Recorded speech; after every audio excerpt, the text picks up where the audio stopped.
He's with me. Good evening and greetings, Earthlings.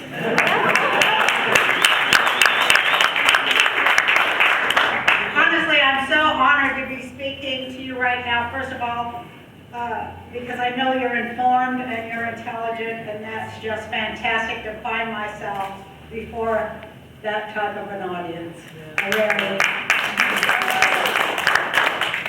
I just want to make a few statements to you before I answer your questions, some of which may be answered in the remarks I'm going to give you today. I hope so anyway.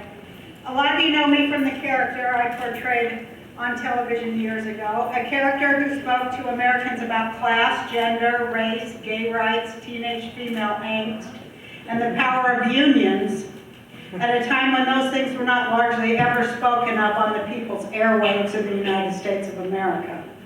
Some of you know me as the author of that character and perhaps as a thinker and an activist who, when enriched with wealth and with fame, did not retire and go away to quietly live the good life in Palm Springs, but one who instead used their own wealth to travel to speak in support of the rights of workers, to demand a higher minimum wage, against foreclosures, in support of First Nations rights in America and around the world, against the continued embargo in Gaza, against Israeli occupation of Israel, and for the rights of women to lead inside their churches, synagogues, and mosques, as well as their respective societies, and for the rights of gays and lesbians to marry those whom they love.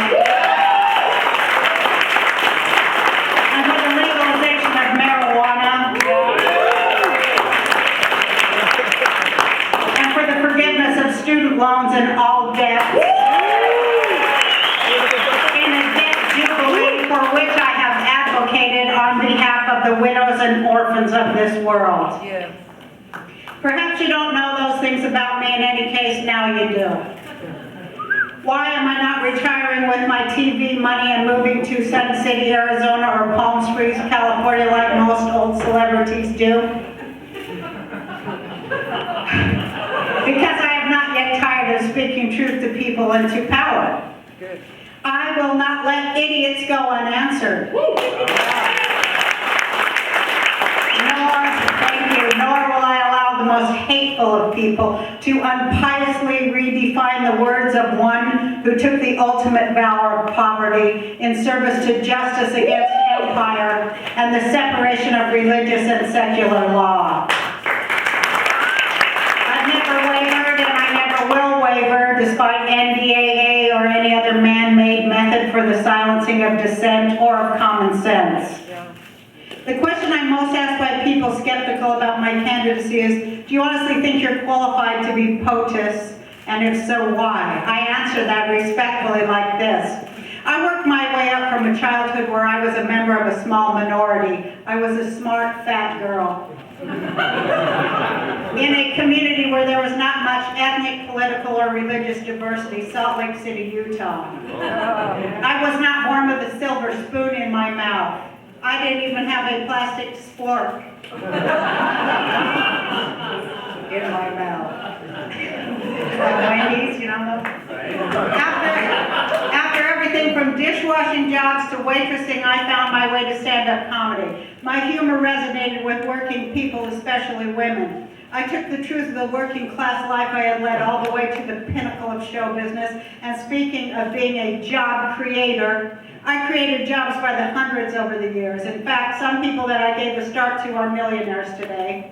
So if it's really all about the economy, stupid, I think I'm someone who's proven they know more than a little something about economics.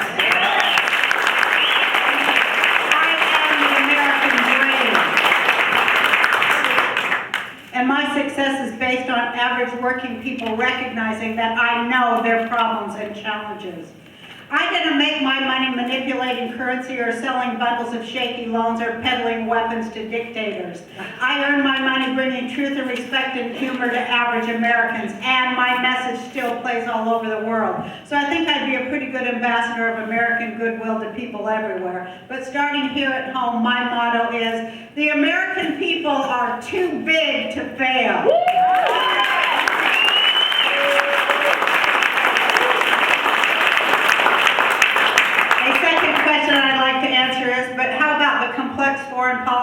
issues as well as domestic ones. How much of a grasp do we really have on such grave matters? For starters, forgive my tendency to apply common sense, but let's face the facts. The president, like all the rest of the citizens of this country, knows what he is told. He is informed and briefed by the intelligence community.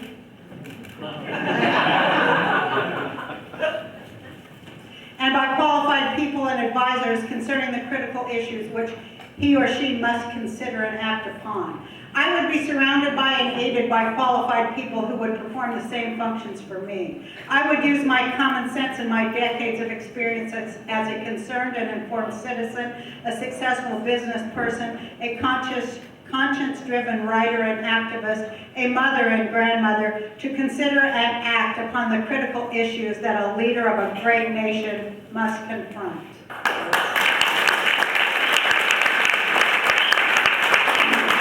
I'd like to say that I'm very excited about this, that the game is almost over. It's time to point the finger upwards and hold all of our leaders' feet to the fire. If they want credit for accomplishments, they need to step up and take the blame as well. Gridlock isn't an obstacle for Congress, it's a strategy. Each side blames the other while nothing substantive gets done. It's not a mystery though, because both sides have to serve the powerful moneyed interests who finance their campaigns. It costs millions of dollars to lose an election nowadays. So is it any wonder that our senators' representatives kowtow behind the scenes to their patrons? Politics is the servant of big money, but one fact remains. An informed, educated public is the enemy of tyranny and corruption. And I'm here to say we're wising up. Don't give up, wise up. 1% who run things. Hell, that would be like 3 million Americans. We'd be grateful if there was that many. It's more like 1% of 1% of 1%. And it will stay that way until our leaders in Washington are forced by a wised up public to say to Wall Street, sorry, we're on to your game. The people know how things work, and they are more than 99%. The people are your boss now. To the Green Party, these are sure as hell the times that try women's and men's souls. These are the times when more Americans are living close to the poverty line than they have since the last time Wall Street brought us to misery and the brink of ruin during the Great Depression. These are the times when those who peacefully protest the biggest ripoff in human history are arrested on their own streets, while those who pulled it off give themselves raises. We hold those truths to be self-evident. And we, the people, in order to form a more perfect union, a mighty dirty word to some, but we are speaking up loud and clear in union against criminals and Ponzi scheming sociopaths. The good news about sociopaths, though, is that they cannot last too long before they invariably embarrass themselves out of power, which is happening right now. I'm going to outline some of the reasons why the Green Party seems to be the most sane response to the controlled chaos that confronts us. This business of holding our noses and voting for the lesser of two evils has not gotten us anywhere.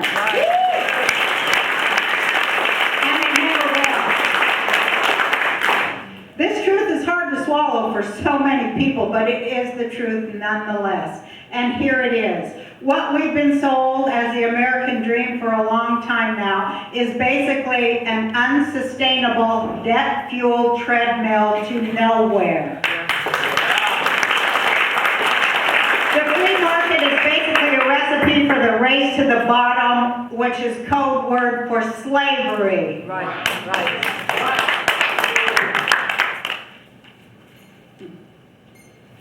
Thinking that the millions of jobs that have been outsourced to foreign labor markets can return is likely a pipe dream. The social safety net has been shredded by states that cry poverty, while Bush's tax breaks roll on and the rich get richer. Tens of millions of Americans live in homes that are worth far less than they owe on them. The generations behind the baby boomers can't expect to have it better than their parents, and they shouldn't. The old version of better is one that the planet and its people cannot sustain.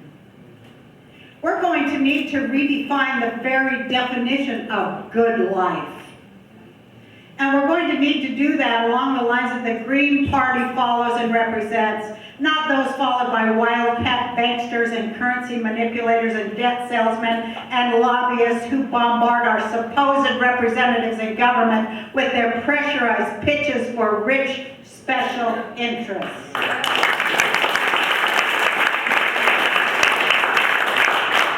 You know what really gripes me when along with all the other absurdities that we're forced to swallow every day in our own country, I hate when people say, well, who does Roseanne Barr or some other show business type think they are that anybody should give a damn about their political views? Well, I have a question for those people, and I'd like to get right in their face when I ask it. Who do I have to be? I am an American citizen who is sick and tired of seeing things upside down. I'm sick of it. Listen, the fact, seriously, can anybody look me in the eye and tell me it's less crazy for the working poor to be bailing out the idle rich than it is for me to speak about it? That's who I am. I'm not a politician, and that is not a drawback, it's an advantage.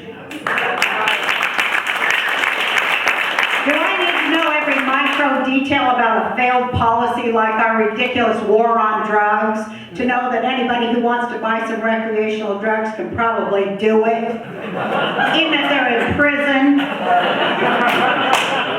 And that all we're doing is making money for dangerous drug dealers and locking up users at a cost higher than a college education? That's what we're giving our kids. That's what they're offering our kids. And we also know that the drug laws are written for the benefit of drug lords. Hello?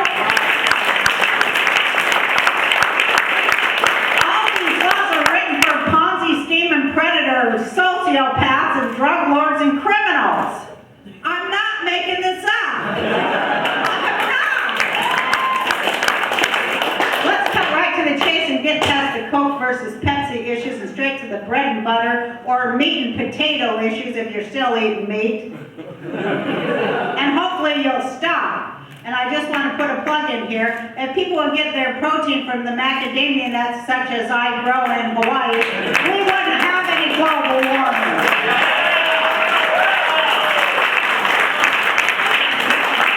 Everybody says, oh, it's the economy, stupid. That's not my line. It goes all the way back to Clinton. Well, here's what I'd like to know, and I don't need a PhD in economics to make good old common sense when it comes to asking the right questions.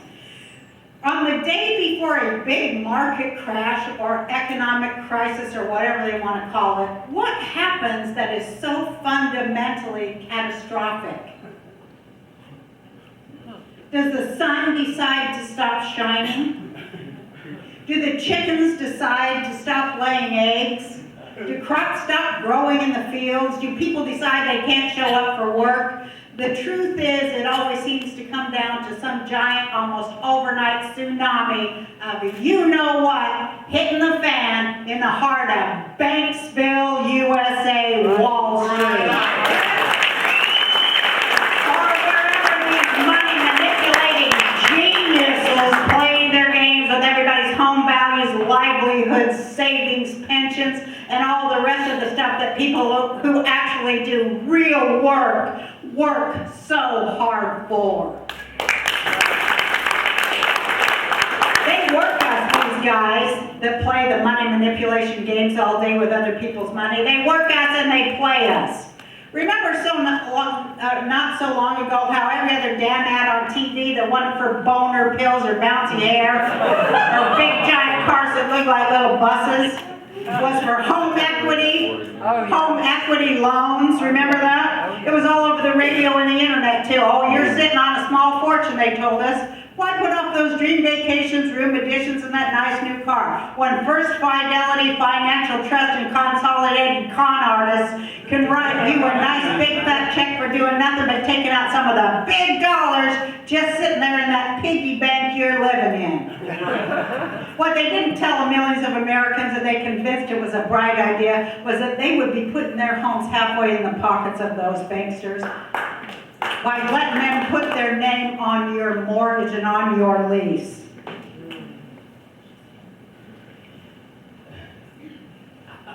Before I go any further, that really pisses me off. Before I go any further, are those the same people that told you your home was worth more than you ever dreamed it would be, by any chance hooked up with or acquainted with those other people? I'm talking about the ones who came after the second mortgage and told you it's worth a whole lot less than you thought it was.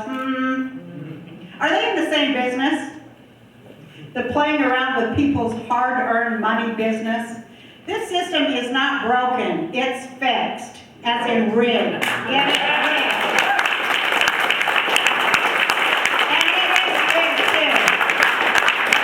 It's no different from down-home, everyday predatory lending. That's what it is about. Right. Predatory lending, like that exists in every inner city in this country and has for God knows how long, and has never ever been fixed, because fixing even one problem in this country would mean that the richest of the rich could no longer enrich themselves on not solving any problems. That's why no problem is ever solved in the United States.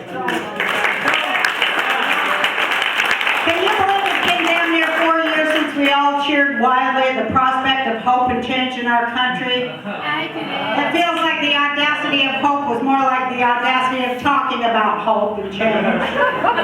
Have the poor gotten richer and the rich gotten poorer? Did we get the meaningful health care reform we were promised? Is our Social Security safety net less or more shredded than it was 4 years ago?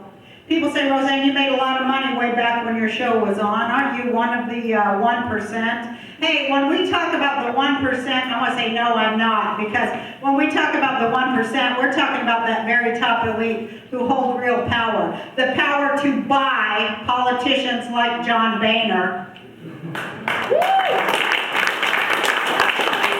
I call him Agent Orange. Who blab a lot about what the American people want and expect from their leaders, but who do nothing but perpetuate gridlock.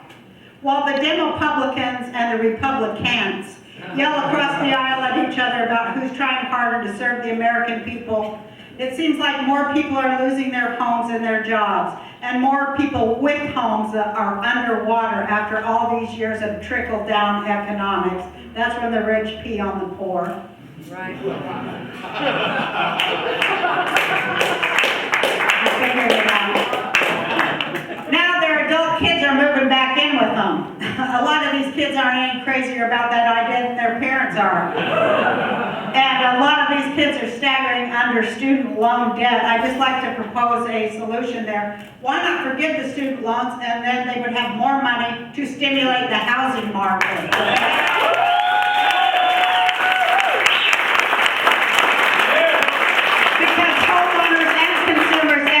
Are buried under debt. Everybody's buried under debt in the form of an enormous deficit that they tell us our grandkids are going to be struggling with. And who does everybody owe this money to? That's money that we haven't made yet.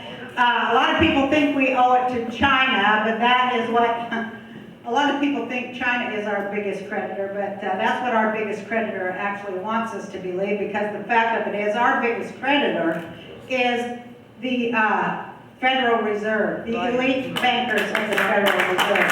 The same people that yank money in and out of the system and create it out of thin air.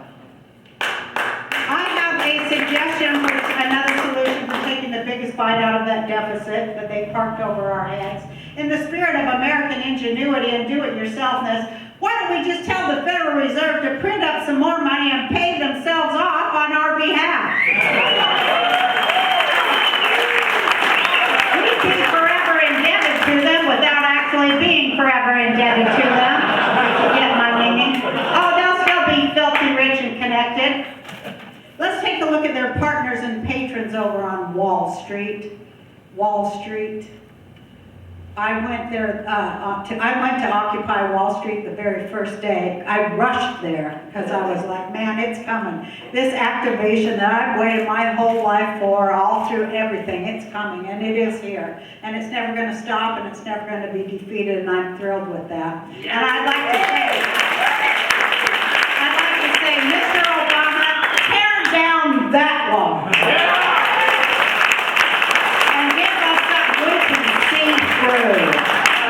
The Republicans call Social Security a Ponzi scheme. Well, I'll talk about a Ponzi scheme. Here's a Ponzi scheme for you. It was a scheme that W was trying to pull when he wanted to hand our Social Security money over to Wall Street. Hey, that would have worked out real good, wouldn't it, ladies and gentlemen? Right. Who am I to talk about running for president? I'll tell you, I have one impeccable credential that I possess. I am not George W. Bush.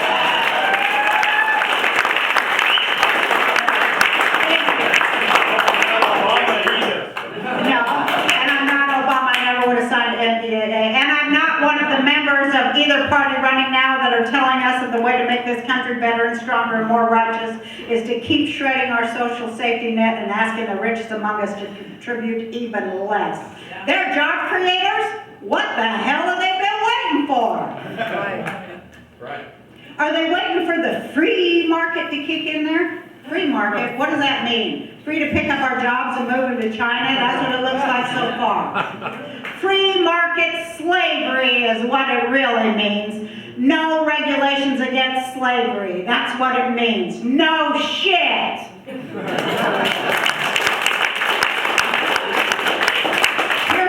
And I do swear because that's my code to you people. As long as you hear me swearing, you know I'm not bought by any corporation. The liars can get the money, but not people who swear. And I love it. Because I won't be bought. Because I'm rich and I won't be bought. I don't have to be bought. I don't have to say anything that anybody else tells me to say, and I won't. Here's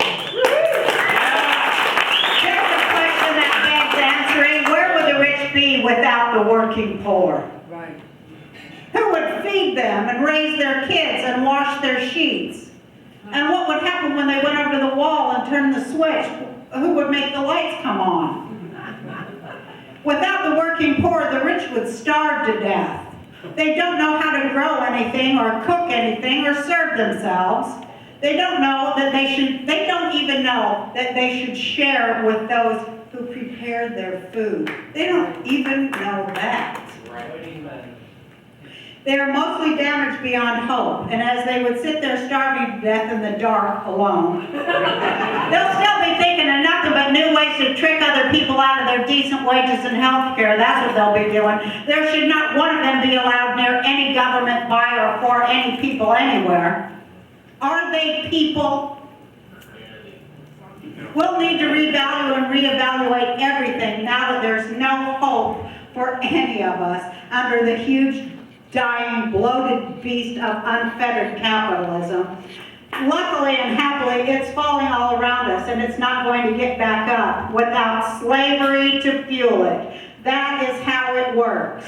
That's why they want privatized prison for free labor. They want those labor camps. They want labor camps like Bergen-Belsen was a labor camp, which was a doorway to Auschwitz, the blueprint of the model city of the industrial masters of men. I'm not lying to you. They will not stop until you have nothing.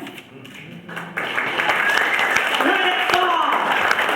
Don't try to hold it up or patch it up or fix it. Just show up and witness the end of the system of slavery and be prepared to create a more just permaculture right now in order to survive what is coming to America after the next election, no matter who wins, unless it's the Greens. Yeah. I want a new kind of economics, one which gives tax-free credit to people if they are serving the common good and not growth in capitalist terms. I want a new kind of capitalism, one that instead of being fueled by wars as this one is, shows growth when old people get paid their retirement money and not when they lose them. We can no longer suffering and our demise.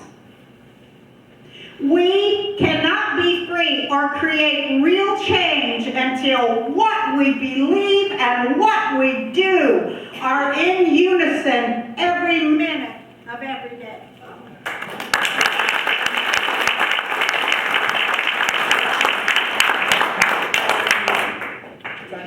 Yeah. Thank you very much.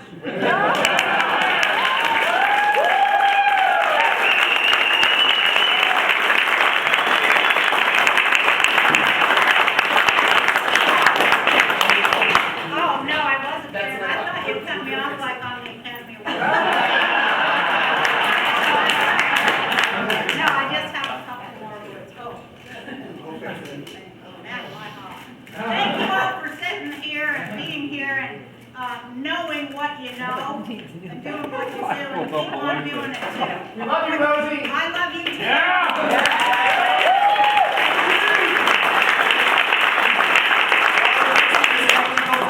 I just want to take one moment. Jeff Bacon, Bob Johnson, come up here, please. Come up here. What did you do now? I don't know, I'm always doing something.